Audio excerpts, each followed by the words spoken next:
Welcome to the Intriguing Beings podcast with me, Roo Chater. Season 2, Episode 2. So I'm back after a rather short break compared to the break I had last time.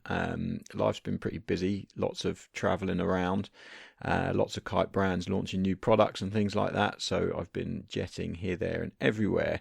I'm currently in the middle of a deadline and I shouldn't really be putting this podcast out today, but I'm very aware that I was been meaning to get it out for the last few weeks and haven't had a chance. So I just figured I would make the most of an early start this morning and get this one out for you guys. I've got another couple I'm hoping to release over the weekend and early next week, so there should be a little bit more content coming out from me on a little bit more of a regular basis. And once this round of deadlines for the magazines are done, I've got one more trip to Hood River for a big kite event over there, and then that's it. My travelling is done, which brings me almost to the time when I broke my ankle, because that anniversary is coming up. The 8th of August will be a year since I did it, and it was after I did that I found the time to get these podcasts going on a little bit more of a regular basis. And generally around September, October, November, there's not too much going on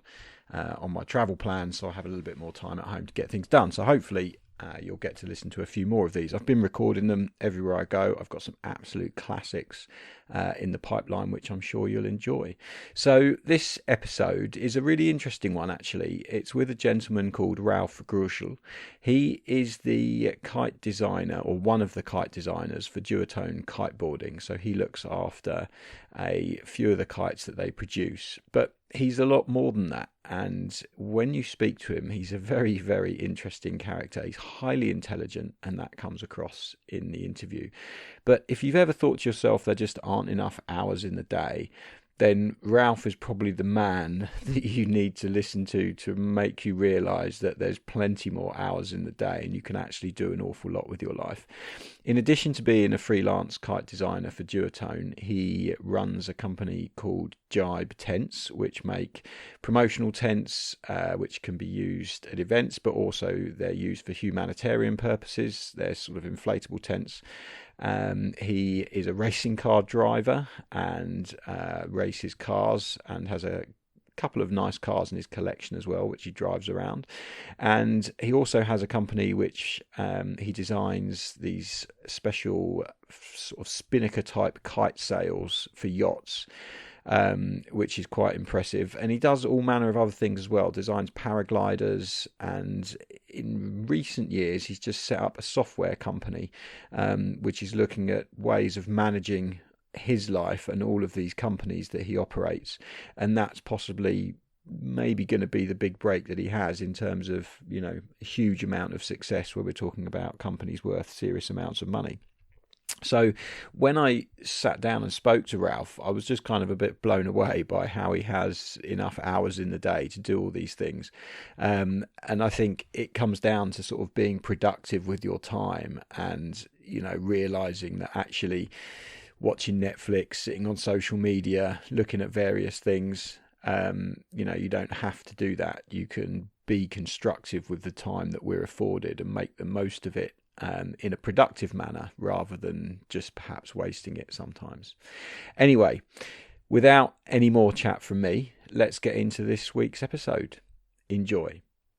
Hi there, I hope you're having a lovely day. Today I am sat with an interesting gentleman who is famous for his design skills, not just in kiteboarding, but paragliding and other areas of his life as well.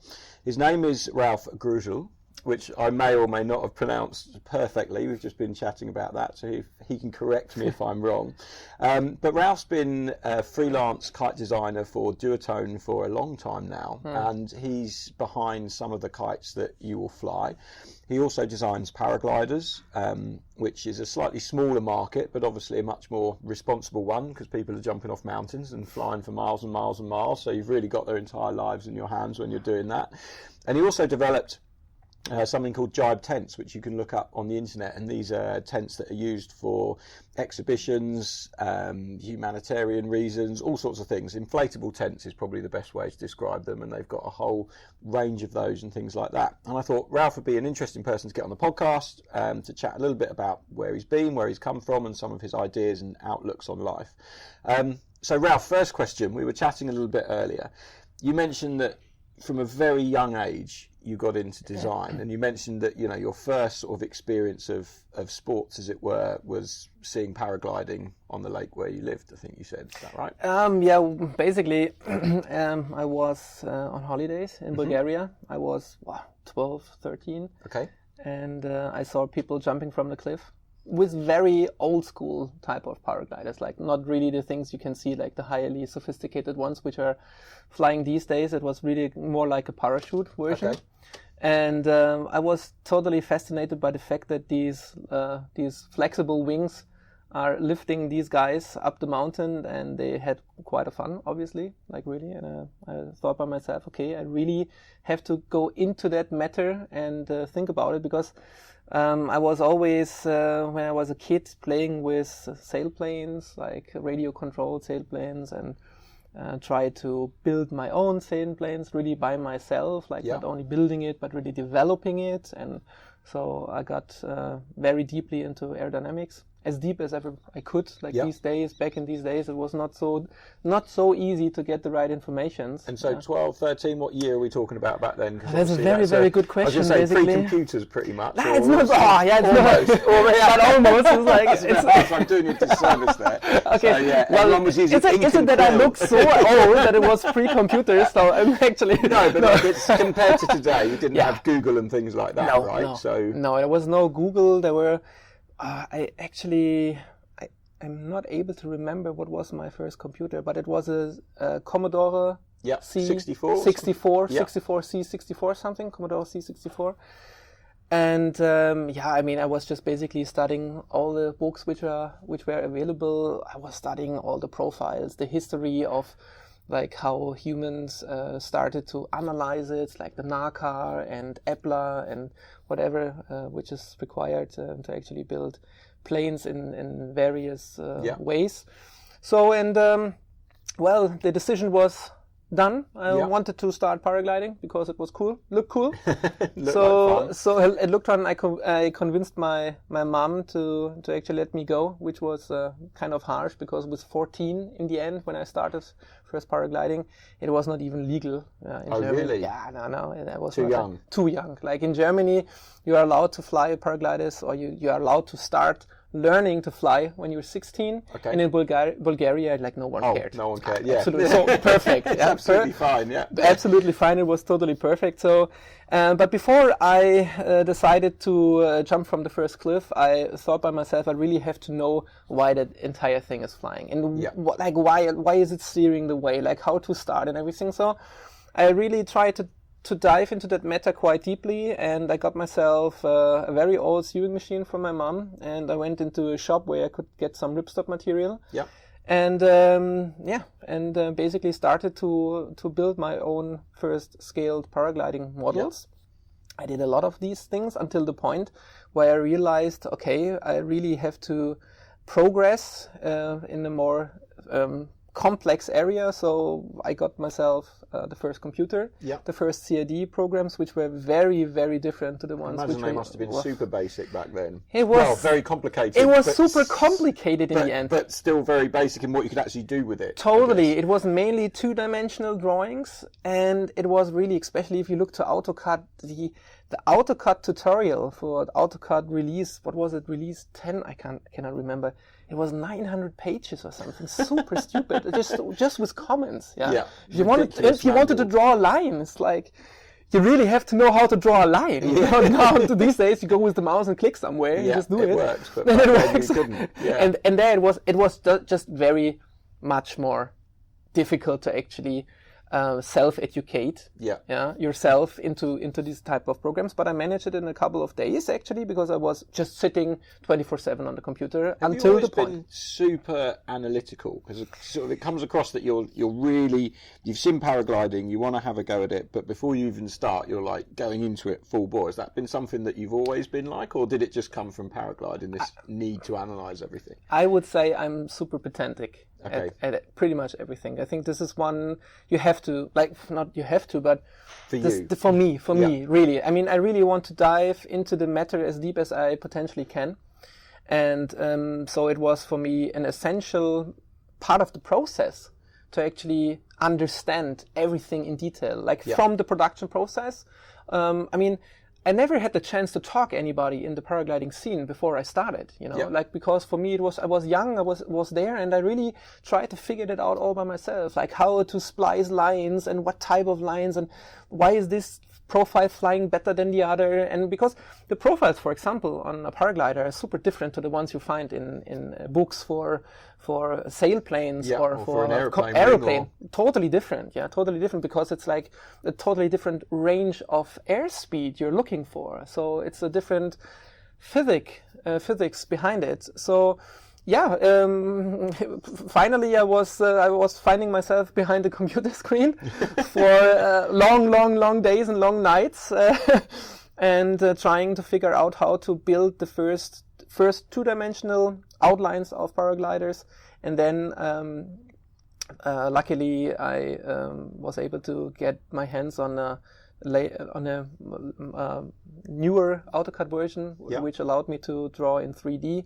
Still, the unrolling process was not there. So unrolling is basically to have like the profile segments from one rib to another.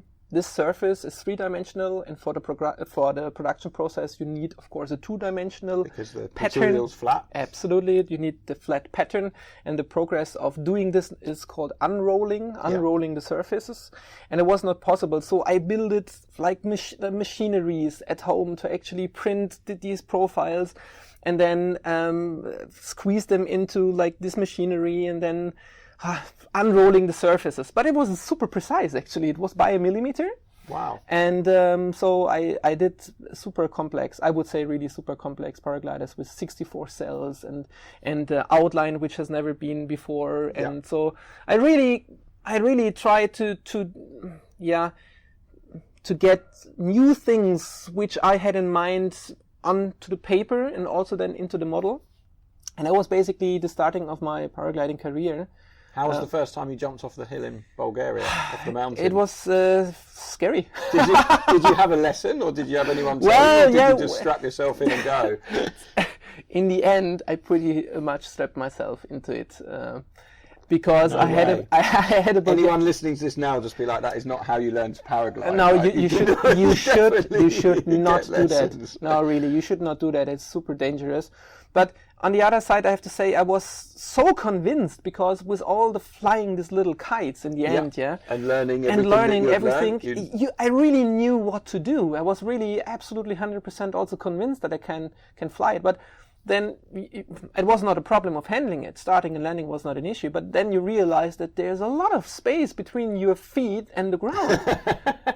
So all the stuff in your bedroom with the computer and the physics in the garden with a small pad, and then suddenly you're like, I'm really high. I'm really high, and actually the wind is blowing from the left, and I wanted to go to that side, but I couldn't because I was so light. Okay. I was so light. I was really so skinny when I was young, so unbelievable light, and the gliders were way too big for me. I was always flying with minimum 10 kilograms of ballast. Yeah. And it was even too light. So pretty much the glider was flying with me, and not I was flying with the glider. You were just along for the ride. I was teabagging through the air pretty badly. But that even was pushing me more to go into that matter deeply, because I was like thinking by myself, why is the glider behaving like this? How can I change it to be better for me, and what can I do? Absolutely. Yeah, in the end. So, how long was it before you developed your own wing and then used that for your first flight? Oh, that took actually some years, I have to say. Actually, So the first models, like the really progressive ones, I developed when I was 16. Yeah. And then I started to work as a paragliding test pilot for several companies. And actually, in 2001, when we started Skywalk, then basically I developed my very first own paraglider. All the other gliders which I flew in between were developed by somebody else, so I never really had the chance to actually design your own. Design you mentioned earlier that you said because you were so young, but obviously so talented because you'd investigated it all and analysed it all so much. Was that one of the reasons that you were always flying other people's paragliders? Were they not ready to sort of make your ideas into production models at that time, or were you still kind of learning the craft, as it were? Yeah, the problem was actually that I was too young. Too young that people are actually able to understand that this little guy over there maybe has its point. Yeah, has an idea. Yeah, that has could an be idea, good. and that could be good. So in the end, it was very frustrating for me because later on, I just realized that my way of thinking of like solving the problems actually lead to quite good products. Yeah. So it was not easy, but you know, it was just a part of the process. And anyhow, I was flying with another guy next to my hometown, Armin Harich. From Fly Surfer. Exactly. Yeah. Well, these days it was not. Yeah, it was before not then, flight yeah. before exactly. And we were just flying, and we were giving lessons to people like how to fly and how to do like thermaling and things like that. And I also was developing parts for him, like accessories for paragliding harnesses. Like we were one of the first guys in the world which are making like these cocoons, like these fully surfaced paragliding harnesses for racing. Yeah. And so on. And it's almost like a cockpit for the it's body, a cockpit. isn't it? It's a cockpit, yeah. And so we have been flying together for quite some while. And then in 2000, pretty much in 2000, when I quit school, I don't know. I think Armin came with a video and said like, "Hey man, here I have the future." I said like, "Okay, just let's watch the VHS cassette here." Like Put it in. Press play. Press fantastic, exactly, and with all the 360 pixels you had, so that was the video High. From Duotone. Yeah, they're one of the ones out of Hawaii. Absolutely, and we pretty much instantly decided that kite surfing is so much cooler than paragliding that we, literally at that evening, we decided to start our own kite brand, which is Fly Surfer. And in 2001, we got it all together and founded it. And then I was in charge of everything design and production related. And Armin was selling it. Yeah. That was basically what we have done. There was a good combination. We progressed quite fast, I have to say. And then... Because kites were quite hard to come by at that time still, weren't they? It wasn't, the market wasn't as established as it was now. So I guess if you're coming to the market with a product, then there was a big appetite for it. It was. We have been very successful, actually. And I have to say that we really have been convinced... Yeah, especially Armin, that soft kites are the future of the sport, and I also was, because I was thinking like, oh, these very ugly looking 2-liner, then 4-liner tube kites are not aerodynamically efficient, which was a huge mistake. A long way from a paragliding wing. Yeah, you know, this is like when you're coming from paragliding, you basically think, okay, it has to fly. Mm-hmm. But we haven't been into kiting enough to really understand that kite surfing is just so different than paragliding, so that the requirements for the product itself has to be totally different. Yeah. So the tube kite was, from the beginning, definitely outperforming the soft kite, as it's still. And for me, it took like 2 years basically to understand that particular point. And then, from Fly Surfer, everything led to Skywalk. Yeah, which was the paragliding arm. Paragliding, exactly. And I was also there in charge of the paragliders and the kites and pretty much everything. And you were still super young at this time. 22, 21. That's incredible, really. Did you, when you were at school, did you ever have an idea that this might be an avenue that you went down, or was it literally just seeing those paragliders in Bulgaria that kind of led you on this path? Well, the thing is, like, I always had like absolutely clear visions of what I would like to achieve. So I really always got myself minimum a 10 years plan. Sounds stupid, sounds very communistic, but I always had that, and I always have still today. I really try to plan the things in advance because it requires so many different things. There are so many variables which you have to take into consideration that I love to plan the things. I really I like to go into everything super deep and try to see if I can make it happen. Like even with the things I would like to do for life. It's for me, it's pretty much always the same path.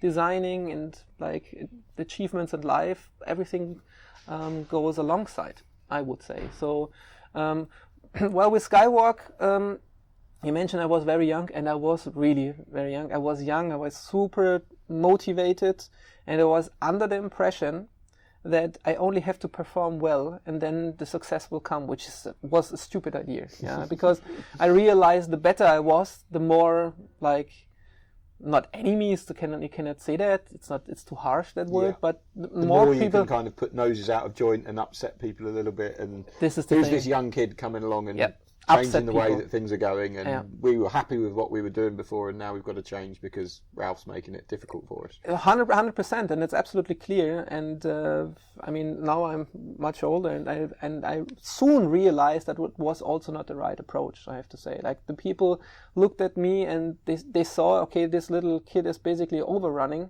me or us or whatever, because I was really on fire. Like, I was definitely 16 hours per day working, minimum, no holidays at all for years. For 10 years I did not a single day of holidays, and minimum 16 working days. And the 16 hours per day, solid, very productive, like really. Otherwise I could not have established so many different projects and products.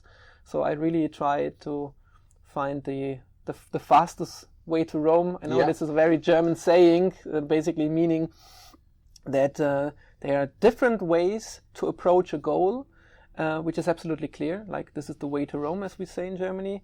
But I always say, I don't want to go to Rome. I want to find the fastest way to solve a problem. So this is basically my goal, is just to really to be faster also than others, I would say. It sounds a bit weird, but I really try to get the fastest, most productive way to solve an issue. The most direct route that you can take. Exactly, the most direct route.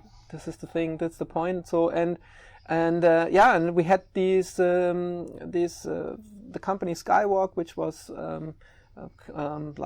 outgrowing from Flysurfer. Flysurfer was pretty much together with Armin, and then we had 6 partners in the company, and then the political place started. Yeah. And which was for me, I could not handle that. I have to say, I was too young to actually to fight against it. And I guess you're young, and you're focused on the passion, which is the design side of it, and the product development and the production side of it, and then dealing with office politics is just probably something that you hadn't even thought about at that time. And never. It comes along and you're like, what's going on? Why is this guy saying something about me, or whatever? It makes it hard. I was under the impression that really I just have to perform well, and then just my performance will basically teach the other people to actually go my path.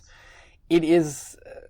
you can only think something like this if you're young. This is it comes with the age that you really have to take so much more parameters into the consideration, as I would say. So I learned my lesson, absolutely. I learned my lesson. I quit with Skywalk Duo to certain reasons because of that, pretty much, and I went to Nash kiteboarding for a couple of months, to Hawaii.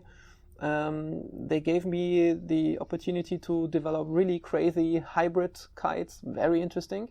But everything leads to the point that all the different approaches which I tried over there, and we had really crazy ideas, everything. We pretty much developed everything you can potentially imagine, lead to the fact that the normal tube kite single skin approach is just the best. Still works. And that was one of the most important moments for my kite surfing career, that I really also questioned myself how it was possible that I actually was stupid enough to think that, for example, soft kites are the way to go. So I really was struggling with myself and questioned myself very deeply why I did a mistake. Why you didn't spot that the tube kites at the time were Yeah. And why I didn't understood the physics of tube kites, because I was just watching it and I was like, it cannot fly. So it was arrogant, totally arrogant. Yeah.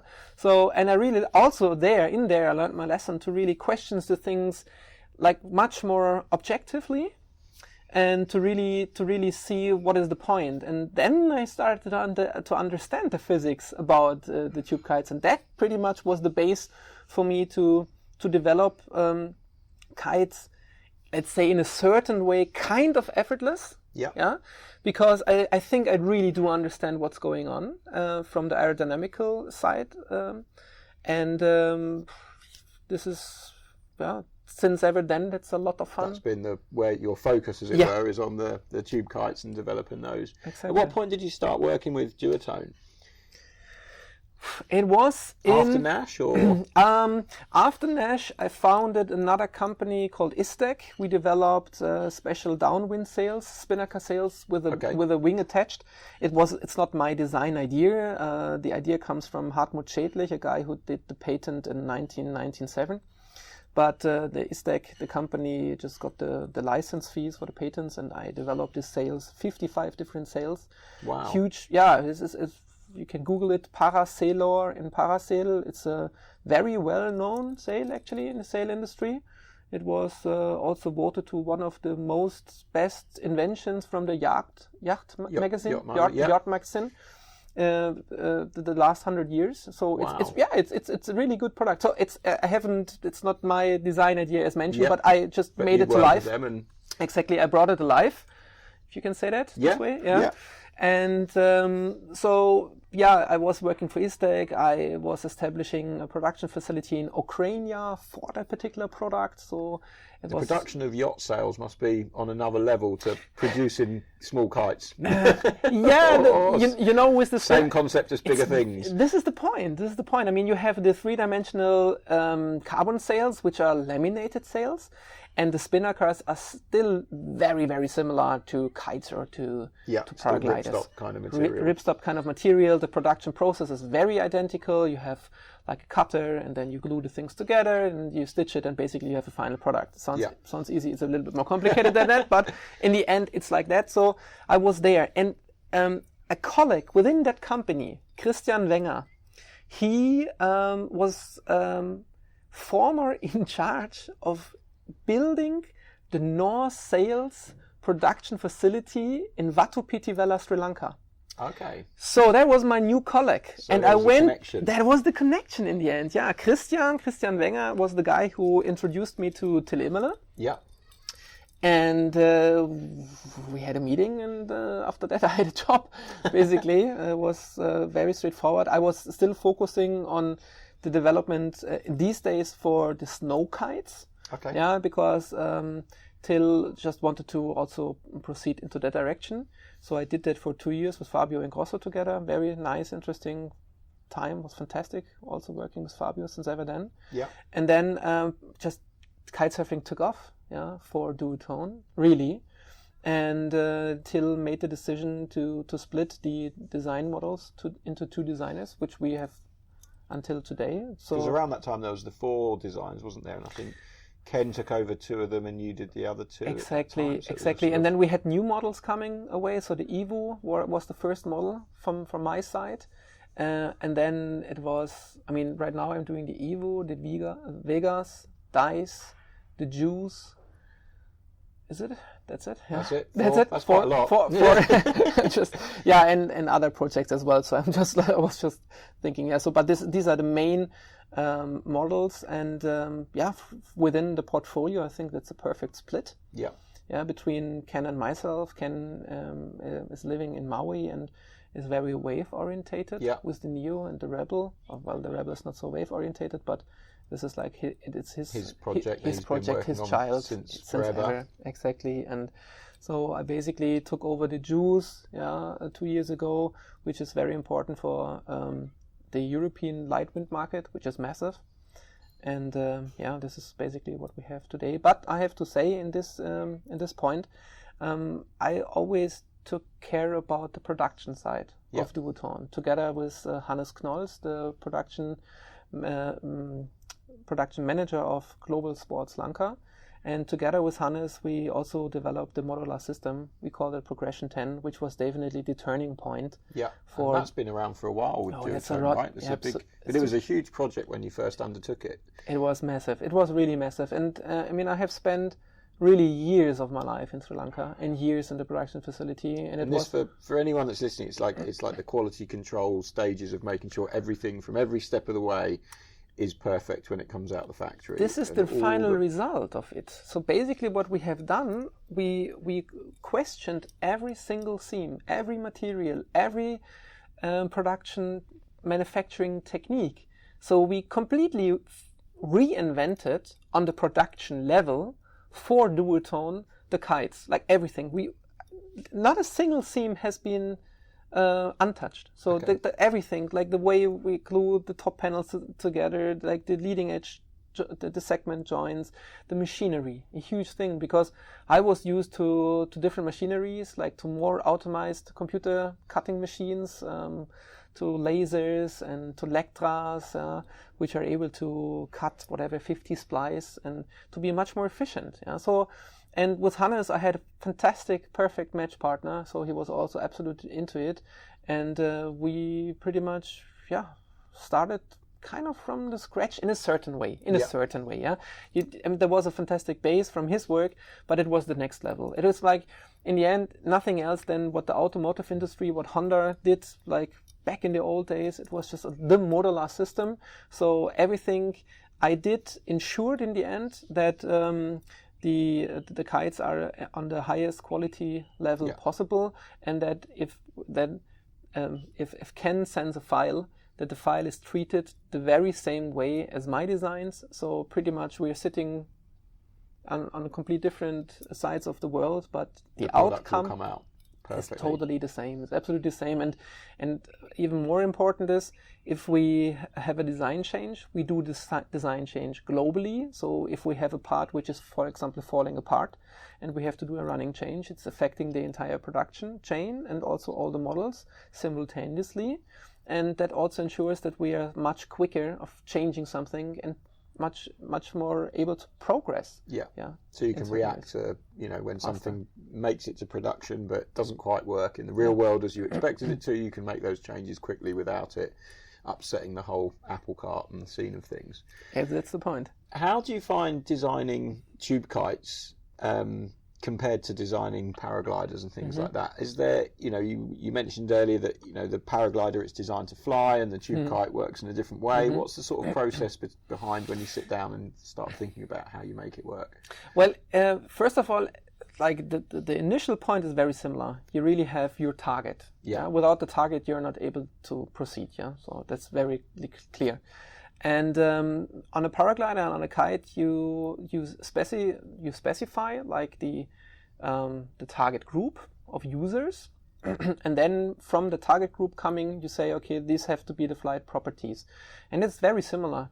Duotone has this huge portfolio because we have been able to go into pretty much every single niche in the industry, ensuring that we have a wide portfolio, but by far the biggest market. Duotone is leading by so far the industry in terms of the sales and the kites which are produced. It's actually crazy. And one of the main points is that we have like pretty much every, like the perfect product for all the different niches. And in paragliding, it's the same. It's very similar. The only big difference is that you have the certification process in paragliding. So you really have to go and let it check by authorities. Which is like one of the most complicated part of designing a paraglider, because you have to take 22 different flight maneuvers into the consideration. And with a kite, it just has to be better than the one before. And of course, it sounds also a little bit shortcutted, because in the end, it's not true. Luckily, we are in the position with Duotone that pretty much every single supplier in the world tries to approach us and tries to sell us their latest products, materials, lines, doesn't matter. And you really have the chance also to go crazy on design ideas. We have, since 3 years, we have bladderless kites. We just never put it onto the market due to different reasons. But we have so much. Kites without bladders and so on. Kites without bladders, ultrasonic welded, everything. Technology is there, but the thing is that you have an idea. Like, I made a patent for the ultrasonic welding a couple of years ago, and I was also under the impression that this is really the future. But in the end, we made it happen. So we finally had a kite with bladderless, or struts bladderless, and then we realized that the production process is so much more complex, and the way to repair in the end than the bladderless tubes is even more complicated in a certain way, or it's so much different. Yeah. It's not even more complicated, but it's so just much different that actually sometimes it is just better to wait and see what's next on the menu. Yeah, which is like now things are changing dramatically in kite surfing. Definitely, the next 2 years will be super interesting. There are like new materials approaching the market, and that will lead automatically to really different new kite designs, like really new different kite designs. I mean, you mentioned that you're looking for a target. With something like coming up with a bladderless kite design, is the target to make the kite lighter and a lighter kite flies better, or what's the sort of thinking behind leading you to some of these crazy ideas? Is it what's the sort of ultimate goal of kite development? It's like two variables basically in the end. It's like, of course, the performance of the kite. This is one. The accessibility. So I always say the commercial aspect. So what I do as a designer for Duotone, I have to ensure that my products are as commercial as ever possible, to be successful, financially successful. So this is, of course, one point. But the other is, if you have different materials, like let's say, for example, you have a bike made out of steel, and then you just come up with a full-on carbon version, and it takes maybe 10 seconds for someone to realize what a difference it makes in everything, in the behaviors. And this is something which is another point. So it really is a huge difference if you have a light or a heavy product. And in paragliding, this is a tendency started already 5 years ago into the direction that everything has to be as light as ever possible. And that led also to new wings, different target groups. Very interesting. And a light glider not always have only pros, but generally speaking, a light glider is very interesting. And a light tube kite, a really light tube kite, is outperforming everything what is existing on the market. This is what I can tell you, definitely. Yeah, I know you've got to be careful. You can't say too much. No, I can't say. I can show it to you, but you cannot exactly. But you cannot. You'll have to cut out my eyes afterwards and tell me I can't tell anyone. So you mentioned one of the first kites that you were involved in from scratch was the Evo, which I remember when that came out on the market, and it was a bit of a groundbreaking kite for Duotone at the time, because you could fly it on 4 lines, I think, as well, and it wasn't just the 5-line kite, which has always been historically one of the things they were pushing, certainly at that time. You've recently changed the design of that quite radically from 5 struts to 3 struts. What's the process behind that kind of thinking, that you suddenly go, okay, we want to go down to the 3-strut route as opposed to a 5-strut route, for instance? Also, first of all, I have to say it was basically a challenge. It was a challenge between Till Eberle and myself. It really was like a kind of a gambling thingy, because the question was, is it possible to develop a 3-strut kite with pretty much the same or better flight characteristics than the one on 5? So that was the question. That was, that was the competition, and then we decided to go for it. Also, due to the market situation, we have kites in the market like the Bandit, and we always needed like a competitor. Yeah, we needed like to ensure that we have a 3-strut kite as well, which is able to compete and hopefully also to win in certain regards. Yeah. So of course, clearly, and so I started to develop this new frame concept to really see how far I can push the limit of 3 struts, and the first 3 prototypes already showed that it's first possible to have the same kind of structural stiffness, and actually the kite was better in every single regard. In everything, it was more commercial. It was lighter on the bar. It has more sheet and go. The upwind ability was better. The relaunch ability was better. It was cheaper. Yeah. Super important for us as well. Yeah. It's very nice. I mean, it's in the end, if you want to reach mass market, I mean, sorry to say, but it must be on a certain price point. Yeah. And also that it has to go to schools, and it has like a wide range.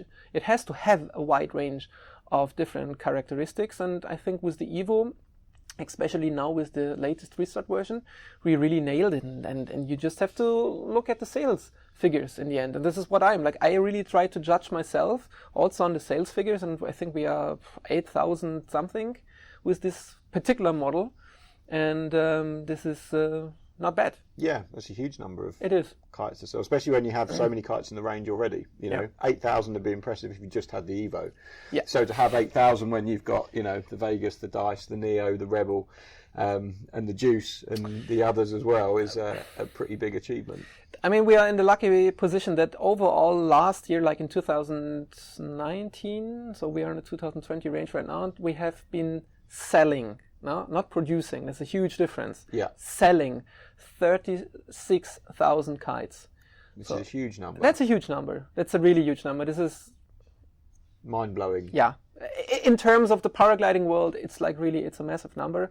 And the most important thing, as I just mentioned, is we sold them. No, we haven't produced them. Yeah. That's a big difference to having them sat in a warehouse somewhere, getting sold cheap. and closing them out or whatever. Like this is a complete different thing. Yeah. No, but also there with the Evo, one thing leads to another. Yeah. The Juice, for example, which I took over from Ken, is also highly influenced by the three-strut ideas and from the Evo in a certain way. And now with the current model, which is going to be released on the market soon, I guess. I think right now, I think, or next month. Maybe next month, I think. Yeah. So for me, because it's really sounds maybe a bit stupid. In the future, you never know what's current because this is the thing.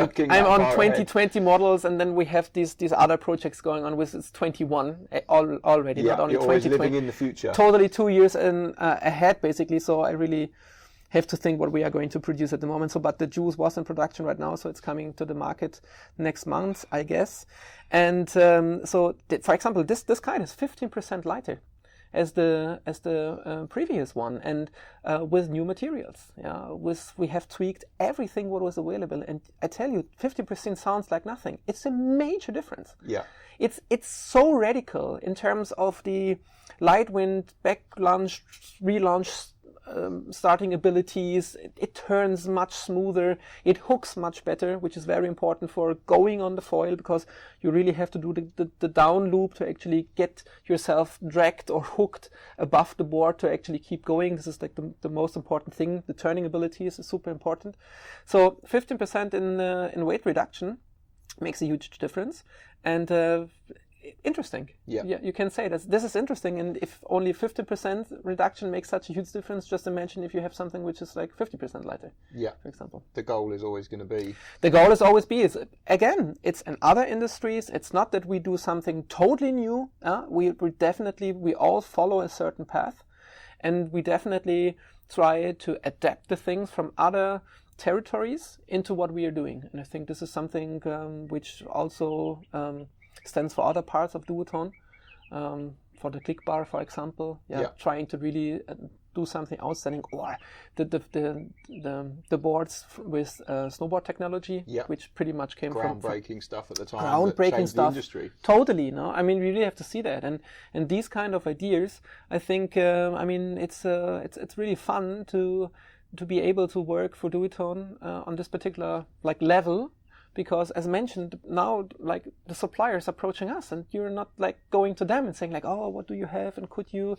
They really want to do the business with you because we are so big, and it's fantastic. It's a very good opportunity. It's a good position, and I think everybody in the office enjoys that. And now, of course, with the North kiteboarding to Duotone move. Yeah, it's the big thing that everyone's been talking about. So it's interesting times. I mean, one of the things I noticed on your social media, I think the other day, and I don't know how much you can say about it, but you've got some quite unique ideas for sort of testing products, and that seems to be a new direction that you're moving in, where I noticed there was all these contraptions rigged up on the kite and the bar and the lines to sort of obviously measure various things. Yes, exactly. Being, is that something that you've been doing for a long time, or is it something that's more recent, or is it something that you feel that has to be done to get the product to where it needs to be? To answer your question correctly, first of all, definitely there was the need to develop something like this. I mean, first of all,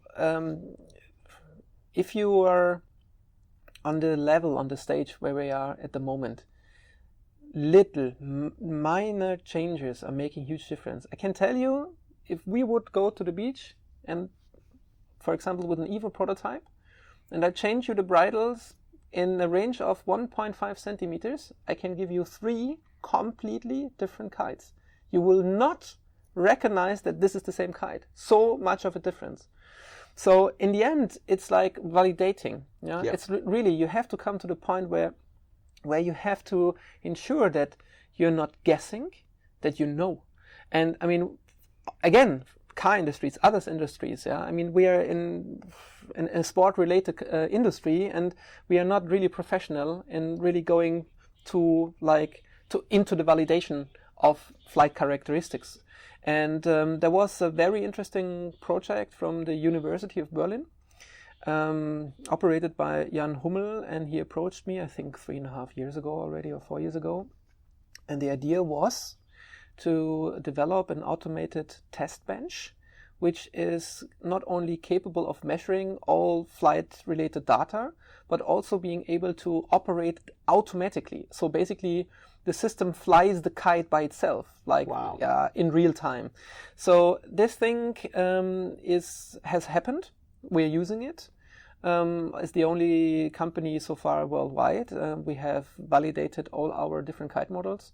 So now I do not have to fight with Till which kite has the best depower range, because now I can. See it. Yeah, but this is the funny thing, So is it measuring things like bar pressure, everything, everything? It's just you can think of. Every parameter you can potentially think of, and does it look like a robot kite surfer, or does it look like a massive bench with some bits on it? It sounds pretty interesting. It's super interesting, and we will also publish some details about it. It was not only developed for us, because it's a university project exactly. Also together with the University of Delft, which also were in charge of measuring flexible wings. It's not about measuring kites; it's about measuring flexible wings. And while it looks, you have like a T5 bus, which basically drives the test bench, which is like attached to it. And on there you have various servo motors and 360 degrees cameras, very sophisticated things, very, very interesting. Like a lot of very clever guys have also made a couple of new patents based on that test bench. And you can measure everything. There's, of course, depowerability, like how much power does the kite generate, how far does it sit like in the wind window, how fast, how much of a delay you have when you initiate unhooking and you're doing tricks, that kind of stuff. Now this is the only thing we cannot do, because it's constantly pulled. So unhooking, and that's basically the point. Thank you for mentioning this, because this is the second project which were related on that project. And this is what you're referring to and what you have seen on my Instagram and page. This is a test bar, so a kite bar, a click bar, where 3 sensors are attached. And these sensors, they can not only measure the load, which runs through the lines, it can also measure the angle of the lines. So you have like a very fantastic way of measuring generally the load through the system. You can see like how much you have to load up the kite before you jump. You can see how much force you have in a kite loop. You can also study what does it require to actually keep you going. So it's very interesting. It's quite an incredible amount of information that you're suddenly getting that you didn't get before. Before you were relying on a tester to say, hey, this feels like that, and this feels okay, and you're looking at the kite on the beach and going, okay, well, it's flying that far forward. And it's designer's heaven. Physical parameters, which must be incredible. I mean, I guess on one hand, it makes it easier to design. On the other hand, it could make it even more complicated. Not really. You just have to find it the right way to interpretate the parameters. This is the thing, and this is the thing. This is the with statistics in general. Yeah, it's like in Germany we say never trust a statistic you haven't cheated by yourself. And I'm not sure if you can say that in English this way, but you really like statistic, and this is a kind of a statistic analysis. You really have to understand the entire environment, so really under which circumstances these parameters has been tracked, and the rider, the board, the wind, the kite, the lines, and everything has to be put into a parametric situation. But generally I can tell you that it's extremely interesting that, for example, to keep you going on a twin tip, you need pretty much 50% of your own weight has to run through the entire line system from between you and the kite. So you're weighing half the amount that you weigh and this is to keep going. And then that's different on the foil, and then you have very interesting things. Why we have done that also is the fact that we really want to develop all the lines, the kite lines, the lines which are on the bar further. And if you do not know which brake loads or general which loads you have on the lines, then you're always completely over dimensioning everything. Like this is a tendency. Of course you have to take the wear into consideration, absolutely no question, but generally it gives you a new set of information, which is like the base again for this test bench, because you can do like a kind of a mixture of these two different test scenarios. The one is like dragged, and the other is just static, real world, and the other is the real world. Perfect, exactly. So it's a very, very wide field, which is just now starting to open. We will have the Olympic Games one day, and it definitely everything will go into the direction that kites will be designed and developed with more parameters behind, I would say. Like so definitely. Much more precise, and rather than a designer saying, hey, I think that looks good on my program, and then getting some prototypes, it flies okay and feels all right, let's put it in production. It will be a much more thought out. One day. It will take some years. One day. It will take some years, because it is the flexible wings. I mean, you have to understand that the University of Berlin has been the first university ever who were really able to make that kind of project work, to measure flexible wings. The idea behind it is actually to feed CFD models, like computer fluid dynamics analyzes with the right parameters. But so far, the parameters are just not existing. You just don't know where the kite starts to bend. So you really have to get these parameters done. And I tell you, it is very complex. Really, it really depends on so many variables, like leading edge inflation pressure in materials and structural stiffness and bridle geometries and everything. But in the end, first of all, it is extremely interesting to see that Model A, in comparison to Model C, for example, has these parameters, and as mentioned, I do not have to fight in the office, not in the office, but mostly against Till, saying that whatever this kite is better than this one. Better than this one. I can just, it's on paper. There perfect. I love it. It has more D power. It's got lighter bar pressure, and there are the numbers to prove it. Exactly. That's really interesting. I mean, I know moving away from kites a little bit, because we were chatting earlier, and you sound a little bit like me, where all your hobbies you tend to turn them into work.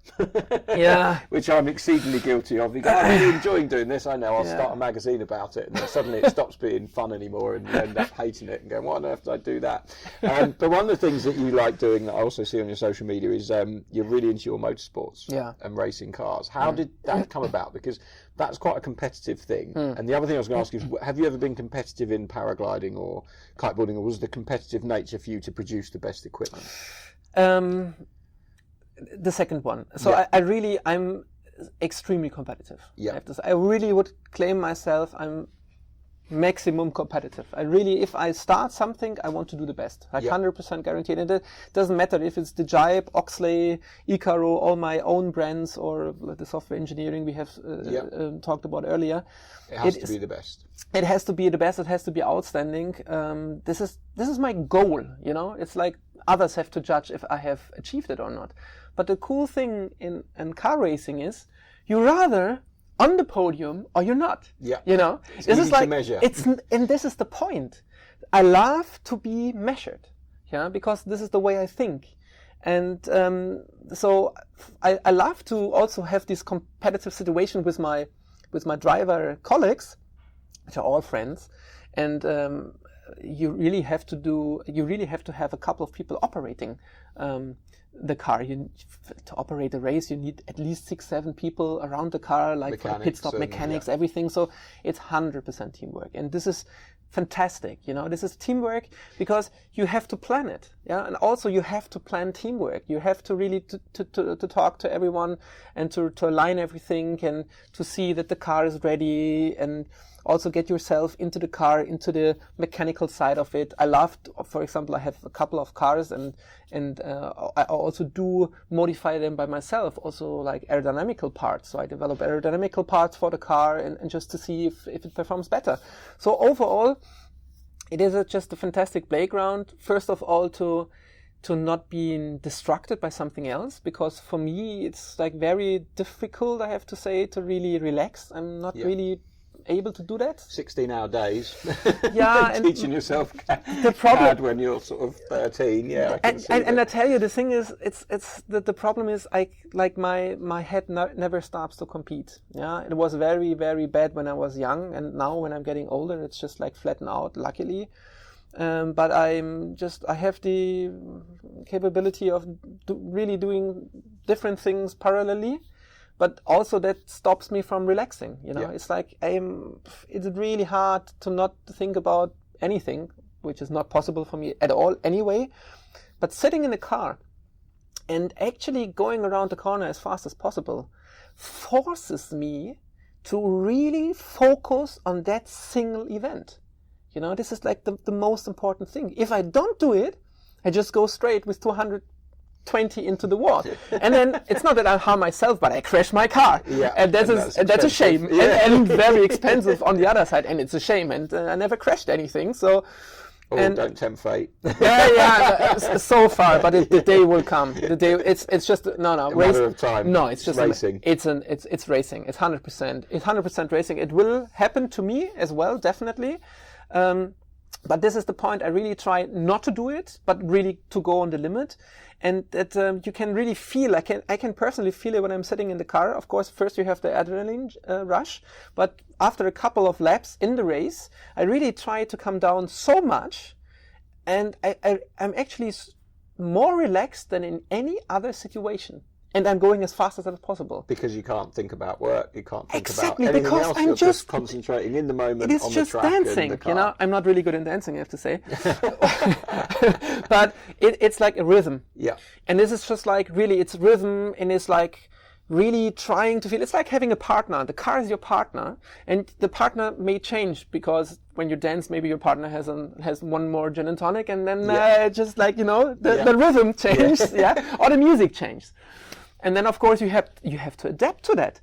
And when I'm in the car, then of course you have the wear of the tires. You have like the car is getting lighter because it's the fuel and everything. And then you have the other cars around you, and then you really have to do strategy. Everything comes into place. It's fantastic. It really focused me in the way that I'm sitting there, and I really feel like a relief. And this is the time when I'm the fastest. And this is so interesting also for myself. I really learned so much about myself by doing this, because really I'm there, and I could do it for 20 more hours. Yeah, and it's really exhausting. Yeah? The car is super hot. You go with 1.5 G through the corners, and you have to be like really you're pushing, but it's fantastic. I love it. I really have to say, like cars in general are my hobby, the last remaining. And although you've already started making aerodynamic parts for it. That's there. It's going to suddenly turn into something where all of a sudden you're designing wings for an F1 team or something. That would be fantastic. I would love to do that. I always thought about that actually, I'll be honest. But because this is something else. For example, Formula One is a field. I do watch Formula One. I do read the magazines. Of course, all the infos right now. Today is the second test day in Barcelona.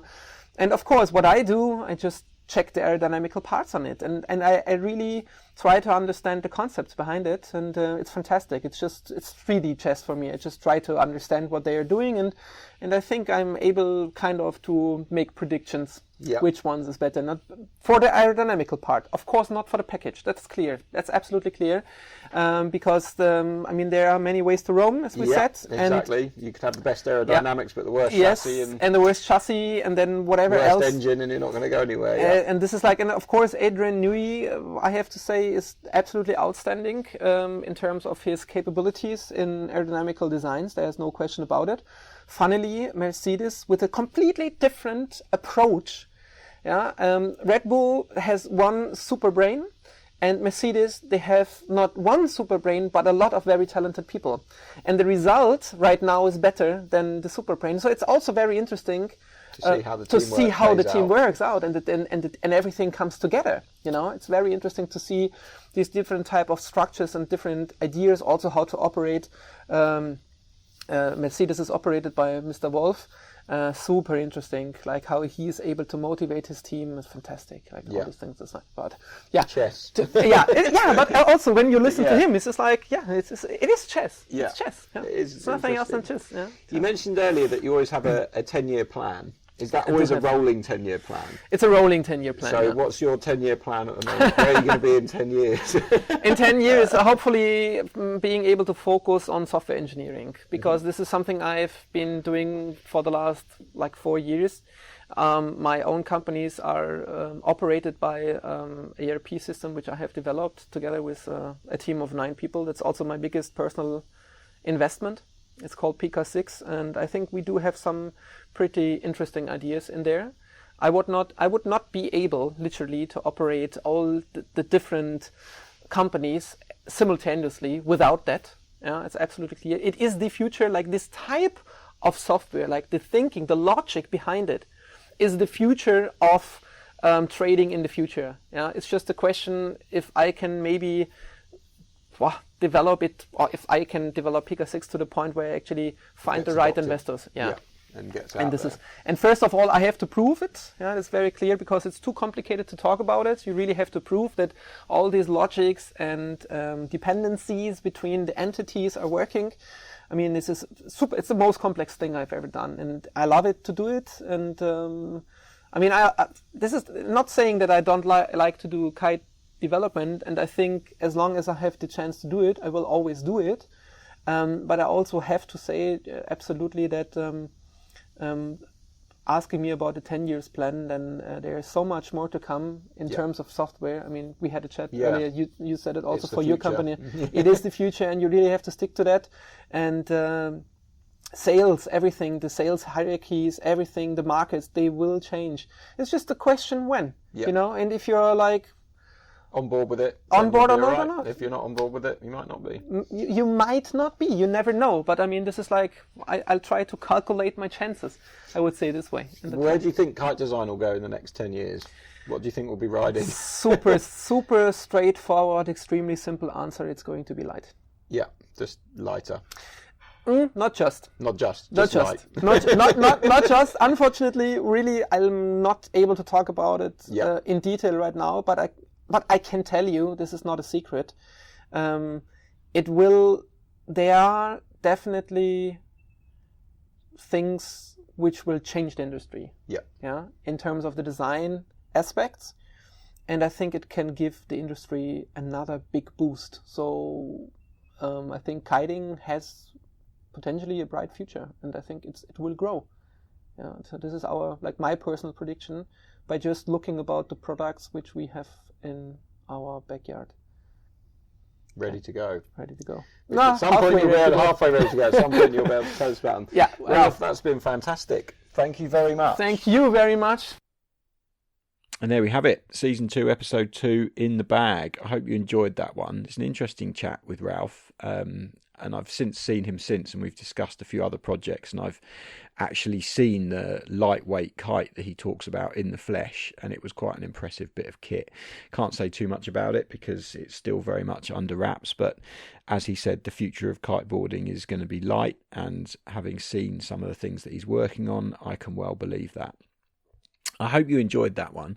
As ever, give these a like and a share. Ruben Lenton's is already up, season 2, episode 1. So if you haven't heard that one yet, then get on the case with that one. Just sharing them on social media and things like that helps people hear these and gets the word out there, and it just makes them a little bit more accessible. And obviously the more people that listen to them, the more I get encouraged to keep recording them. I really enjoy putting them together, even though I fully admit I'm a bit slack at getting them out there to you. But hopefully, as I said at the beginning of this podcast, over the next few weeks I've got a little bit more time on my hands, so I'm going to try and get some more content up and out there. Anyway, I hope you enjoyed it, and until next time, have a fantastic week or weekend and look after yourselves.